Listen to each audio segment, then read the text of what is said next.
بعض عزاداروں کے اندر ایک چیز دیکھی ہے کہ وہ عید الفطر نہیں مناتے، بلکہ وہ اس طریقے کے کچھ اشعار بھی ہیں کہ بروز عید بھی محسن ہمارے گھر عزا ہوگی، یا وہ عید کے دنوں میں سیاہ لباس پہنا، غم کرنا، اس چیز کو روایت دیتے ہیں. تو یہ معاملہ کس طریقے سے؟ دیکھیے امیر المومنین علی ابن ابی طالب کے بعد کتنے امام گزرے؟ 11 امام گزرے. ان 11 اماموں کی زندگی کتنے سالوں پر محیط ہے؟ تقریباً 210 سال، 215 سال. ان 215 سالوں میں کتنی عیدیں آئیں، کتنے روزے آئے؟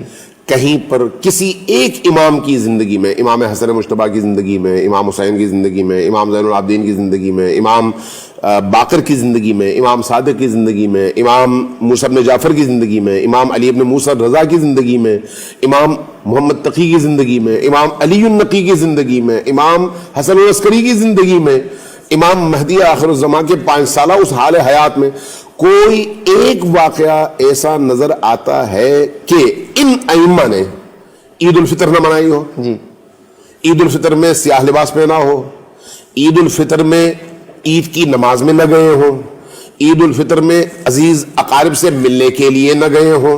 ایسی کوئی روایت نہیں ملتی. ہمیں دیکھیں شریعت کی پابندی کرنی ہے. امیر المومنین خود محافظ شریعت ہیں، بے شک. لہٰذا امیر المؤمنین سے آگے بڑھ کر نہ ہمیں مسلمان بننا ہے، نہ پیچھے رہ کر مسلمان بننا ہے. امیر المؤمنین کے دامن کو تھامنا ہے، امیر المؤمنین کی اولادوں کے دامن کو تھامنا ہے. جہاں وہ نظر آتے ہیں وہاں پر کھڑے ہونا ہے، جہاں پر ان کا رخ مڑتا ہے وہاں پر اپنا رخ موڑنا ہے انہی کی طرف. لہٰذا جو انہوں نے دیا وہی دین ہے، جس کا انہوں نے انکار کیا وہ بے دینی ہے. اس لیے عید اگر انہوں نے منائی تو ہم پر بھی لازم ہے، عزاداری اگر انہوں نے کی تو ہم پر بھی لازم ہے. جس دن انہوں نے خوشی منائی اس دن ہم خوشی منائیں گے، جس دن انہوں نے غم منایا اس دن ہم غم منائیں گے. امام جعفر صادق کا ہمیں قول بھی ملتا ہے کہ ہماری خوشیوں میں خوش رہو. جی بالکل بالکل، حدیث ہے نا، باقی ائمہ کی بھی ہے.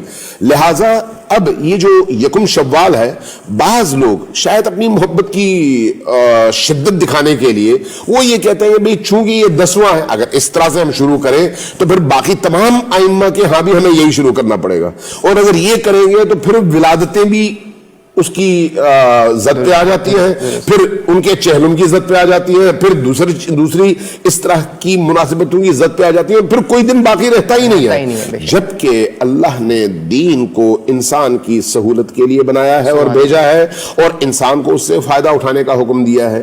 اس لیے ایک مؤمن کی حیثیت سے، ایک مسلمان کی حیثیت سے ہماری ذمہ داری یہ ہے کہ جس میں رسول اور آل رسول خوش تھے اس دن ہم خوشی منائیں، اور جس دن وہ مغموم تھے اس دن ہم غم منائیں، نہ اس میں اضافہ کریں نہ اس میں کمی کریں. بے شک ایسے ہی ہے.